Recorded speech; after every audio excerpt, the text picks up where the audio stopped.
Hello viewers, இனி நம்ம பார்க்க போறது ஒன் பீஸ் எபிசோட் 1031 பார்ட் 1.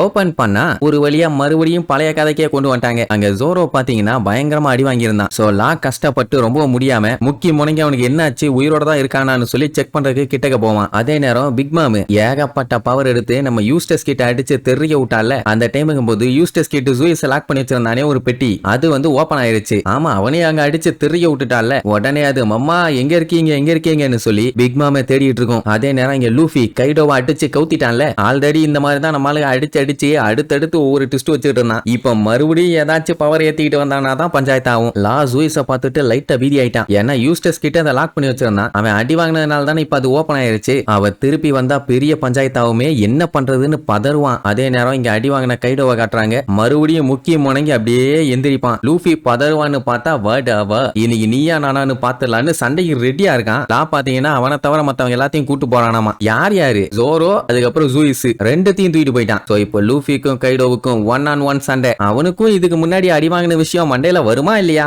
என்ன அடி தொவன்னு துவச்சிட்டான்ல. சரி, அடி வாங்குறது கூட இதுக்கு முன்னாடி 4-5 டைம் வாங்கியிருக்கான்னு வைங்க. அதை விட அவனுக்கு அசிங்கமா இருக்கிறது என்ன தெரியுமா? இவனை நானே பாத்துக்கிறேன், மத்தவங்க எல்லாத்தையும் கூப்பிட்டு போன்னு ஒண்டியால இவன் சண்டைக்கு வந்துட்டான் பாத்தீங்களா? அதுவும் சிரிச்சுக்கிட்டே சொன்னான் பாருங்க. அதைத்தான் கைடோவால ஏத்துக்கவே முடியல. என்னப்பா தம்பி ரொம்ப என்ஜாய் பண்ற போல, நீ எந்த அளவுக்கு சிரிக்கிறியோ அந்த அளவுக்கு உனக்கு ரிஸ்க் அப்படி சொல்லிட்டு இருக்கும் போதே மறுபடியும் பையன் அதே யூஎஃப்ஓ எடுத்துட்டு போய் அட்டாக் பண்ணுவான். ஆனா இந்த டைம் கைடோ உசாரா அந்த அட்டாக்கை தடுத்து ரிட்டர்ன் அட்டாக் கொண்டு பண்ணுவான். அவ்வளவுதான், லூஃபி திருச்சிருவான். ஆனா அட்டாக் அந்த அளவுக்கு பெரிய லெவல்ல எல்லாம் இல்ல. மறுபடியும் அடுத்த அட்டாக் பண்ண ஆரம்பிச்சிருவானுங்க. இப்படி இங்க இவனுக்கு சண்டை போட்டுட்டு இருக்கும் போது நம்ம மொமனசுக்கே தலையில கைய வச்சுக்கிட்டு லூஃபி எப்படியாச்சும் அவனை ஜெயிச்சிருன்னு முக்கிட்டு இருப்பான். இப்படி இங்க வெறித்தனமா சண்டை போயிட்டு இருக்கும். அதே நேரம் இங்க ஷினோபுக்கு கின்னு கான்டாக்ட் பண்ணி என்னாச்சு ஏதாச்சுன்னு விசாரிப்பான். எங்களுக்கு ஒரு பஞ்சாயத்தும் இல்ல, ஆனா எனிமீஸ் ஏகப்பட்ட பேர் வந்து அட்டாக் பண்றாங்க. அதனாலதான் நாங்க சேஃப்டியா ஒரு ரூம்ல ஒளிஞ்சிருக்கோம்பா. அவன் இந்த மாதிரி காஞ்சிரோ உங்களை தேடி தான் வந்துகிட்டு இருக்கான். அதனால வெளியில சுத்தாதீங்க, கொஞ்சம் அலாட்டா மறைஞ்சே இருங்க. அவன் எப்படியாச்சும் கொசுகிக்கலான அழிக்கணும்னு வெறியோட வந்துகிட்டு இருக்கான். என்ன வேணாலும் பண்ணுவான். நான் அதுக்குள்ள எப்படியாச்சும் டிஃபெண்ட் பண்ண வந்துடுறேன்னு சொல்லிட்டு வேகமா ஓடி வருவான். இவங்க இருக்க இடம் பாத்தீங்கன்னா ஃபர்ஸ்ட் ஃப்ளோர்ல இருக்க கிரால் ஸ்பேஸ். அங்க மேக்ஸிமம் யாரும் வரமாட்டாங்க.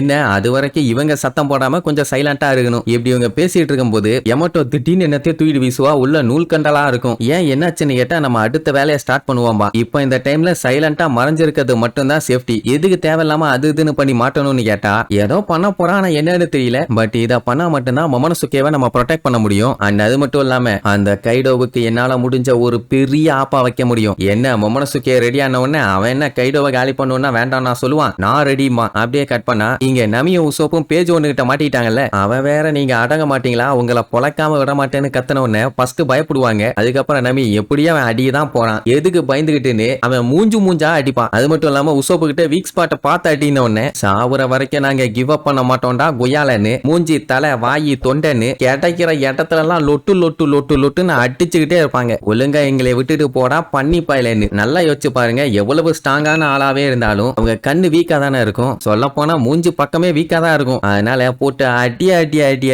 அடின்னு அவன் விழுற வரைக்கும் விடக்கூடாதுன்னு மூஞ்சில மட்டும்தான் அடிப்பாங்க. என்ன எவ்வளவு அடிச்சாலும் கொஞ்சம் டஃபா தான் இருக்கான், விடவே மாட்டேங்கிறான். இங்க பாவம் அந்த கொமச்சியோ நாயால ஓட முடியல, டயர்ட் ஆயிடுச்சு. பின்னாடி வேற அவ்வளவு பெரிய வெயிட்ட தூக்கிட்டு போகுது இல்ல. இப்ப இவங்க அந்த பெர்ஃபார்மன்ஸ் ஃப்ளோர்ல இருக்க ஸ்டேஜுக்கு மட்டும் போய் சேர்ந்துட்டாங்கன்னா போதும். அங்கதான் இவளோட ஆளுங்க பூரா இருக்காங்க. ஐ மீன் அவ கண்ணத்துல இருந்து எடுப்பாலே கிபிடாங்கோ, அதை சாப்பிட்டவங்க எல்லாம் அங்கதான் இருக்காங்க. தான் மாத்தி ஆளுங்க திணிச்சு விட்டானுங்களே, அவங்க எல்லாத்தையும் ஒண்ணு சேர்த்து யாரு வந்தாலும் நம்ம பழுது கட்டிடலாம். ஆனா அதுக்கு முதல்ல அங்க சேஃப்டியா போய் சேரணும். அதுக்கப்புறம் என் உயிரே போனாலும் பரவாயில்லங்கிற மாதிரி சொல்லுவா. உசோப்போ நாமையும் பிடிச்சு திட்டுவாங்க. இவங்க சண்டை இன்னும் ஓயல, சண்டை போட்டுதான் ஆகணும். அண்ட் அது மட்டும் இல்லாம நாங்க 2 பேரும் உன்னை ப்ரொடெக்ட் பண்றதுக்காக இருக்கோம். நம்ம எப்படியாச்சும் திரும்பி லேண்ட் ஆஃப் ஆனோக்கு போகணும். அப்பதான் ஜெயிக்க முடியும். அப்படி இப்படின்னு ஒண்ணு அவ ரொம்பவும் ஃபீல் பண்ணி அழுவா. ஏன்னா லூஃபிக்கு அவளால எந்த ஒரு ஹெல்ப்பும் பண்ண முடியலையேன்னு. இதெல்லாம் கேட்ட பேஜ் ஒண்ணு, ஏமா நீ கிஃப்டர்ஸ் எல்லாத்தையுமே உன்னோட ஆளுகளா மாத்தினாலுமே எந்த ஒரு யூஸும் இல்ல, ஜெயிக்கலாம் முடியாது, நீ தோக்கதான் போறேன்னு ஒண்ணு. இவங்க 2 பேரும் கடுப்பாயிட்டாங்க. ஏன்னா அவளே சின்ன பொண்ணு, அவளை போய் பயமுறுத்திட்டு இருந்தானா. அதனால ஆளுக்கு மாத்தி பேஜ் ஒண்ணு வெளுன்னு வெளுத்து கட்டுவாங்க. இந்த டைம் உசோப் பண்ண அட்டாக்ல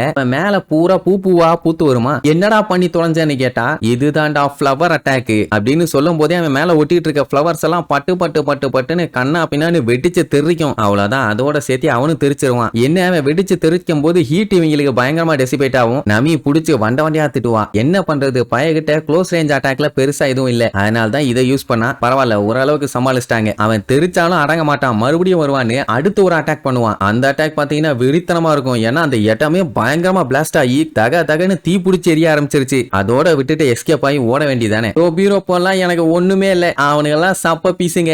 எவன் வந்தாலும் தூக்கி போட்டு வாலியா மிதிப்பேன்னு உசோப்பு ஓவரா பில்டப் பண்ணி கத்திட்டு இருந்த உடனே அதை கேட்டுட்டு அவன் கடுப்பாயிட்டான். என்னடா சொன்னேன்னு எந்திரிச்சு வருவான். அவ்வளவுதான், நம்மளுக்கு அள்ளு விட்டுருச்சு. ஆத்தாடி, அவசரப்பட்டு வாயை விட்டுட்டோமே. இந்த டைனோசர் மண்டைய என்ன பண்ணாலும் வர்றானேன்னு பீதியாவும் மறுபடியும் அடிச்சு புடிச்சு ஓட ஆரம்பிச்சிருவாங்க. இவங்கிட்ட அந்த ஒட்டமாவோட டம்ப்ளிங்ஸை யூஸ் பண்ணிருக்கலாமேன்னு நீங்க கேட்கலாம். ஆல்ரெடி யூஸ் பண்ணிட்டாங்க, ஆனா ஒர்க் அவுட் ஆகல. மேட்டர் என்னன்னா, ஒரிஜினல் டெவில் ஃப்ரூட்டை சாப்பிட்டுருப்பாங்கல்ல, அவங்க கிட்ட எல்லாம் இது வேலை செய்யாது. ஸ்மைல் ஃப்ரூட்டை சாப்பிட்டு அனிமல்ஸா மாறி இருப்பாங்க பாத்தீங்களா, அவங்க கிட்ட மட்டும் தான் ஒர்க் அவுட் ஆகும். இப்ப திருப்பி அவன் விரட்டிட்டு வந்தானா தான் என்ன பண்றதுனே தெரியல. சரி, எப்படியாச்சும் முக்கிய முடங்கி பெர்ஃபார்மன்ஸ் ஃப்ளோருக்கு மட்டும் போயிட்டா போதும், அதுக்கப்புறம் வேணா ஆளுகளை வச்சு சமாளிச்சுக்கலான்னு ஒரு பிளானிங். என்ன ஆக போதோ தெரியல. அப்பங்கும்போது பிக் மாம் வெறி கொண்டு யூஸ்டஸ் கிட்ட தேடி அந்த ஃப்ளோர்ல அலைஞ்சுகிட்டு இருக்கான். ஆல்ரெடி உனக்கு அடிச்ச அடியெல்லாம் பத்தாது, என்னையவே அட்டாக் பண்ணி பறக்க விட்டு இல்ல, கடல்ல வேற தள்ளி விட்ட நீ, அதுக்கு உன்னைய சம்பவம் பண்ணாம விட மாட்டான்டான்னு சொல்லிட்டு வந்து திரும்பி பாப்பா. பார்த்தா இங்க இவங்க நின்னுட்டு இருப்பாங்க. ஆஹா, டைனோசர்ட்ட இருந்து தப்பிச்சு காண்டா மிருகத்துக்கிட்ட மாட்டிக்கிட்டமே, இனி எப்படி தப்பிப்போன்னு புலம்பி தள்ளுவாங்க. ஆல்ரெடி பிக் மாம் இவங்க மேலயும் வெறியில தான் இருந்தா, இப்ப அலேக்கா மாட்டிருக்காங்க.